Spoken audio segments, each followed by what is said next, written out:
सरकारनं गाव पातळीवर समित्या स्थापन केल्या नसल्यानं मराठ्यांना कुणबी प्रमाणपत्र मिळण्यात अडचणी। मनोज जरांगे यांनी सरकारी अनास्थेवर बोट ठेवलं। अधिकारीही वरून आदेश नाहीत असं सांगत असल्याचा दावा।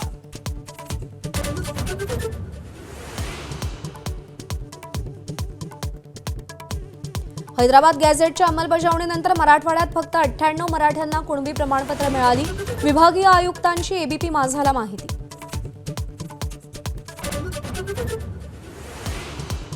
महायुतीचे निर्णय स्थानिक पातळीवर होणार। भाजपचे प्रदेशाध्यक्ष रवींद्र चव्हाण यांची माहिती। तिन्ही पक्षांचे वरिष्ठ नेतेच निर्णय घेतील असा पाढाही कायम। मुंबईमध्ये मुस्लिम बहुल भागात एकनाथ शिंदेंना पसंती मिळत असल्याचं भाजपचं सर्वेक्षण। मुस्लिम बहुल 25 जागांवर भाजप फार रस्सीखेच करणार नाही अशी सूत्रांची माहिती।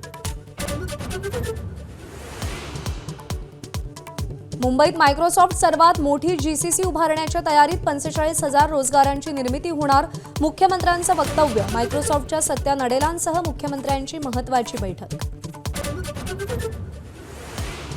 आंध्र प्रदेशातल्या राजमुंद्रीवरून आणलेली 15,000 झाडं टप्प्याटप्प्यानं नाशिकमध्ये दाखल। गिरीश महाजनांनी स्वतः जाऊन वड, पिंपळ, जांभूळ आणि लिंबाची झाडं खरेदी केली आहेत।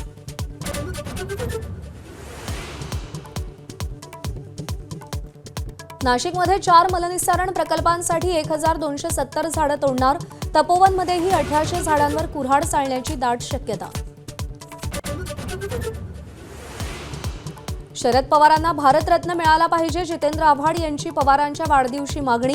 2017 मध्ये पवारांना पद्मविभूषण।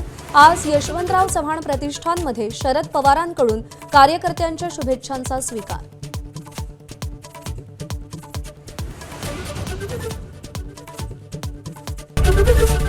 एबीपी माझा, उघडा डोळे बघा नीट।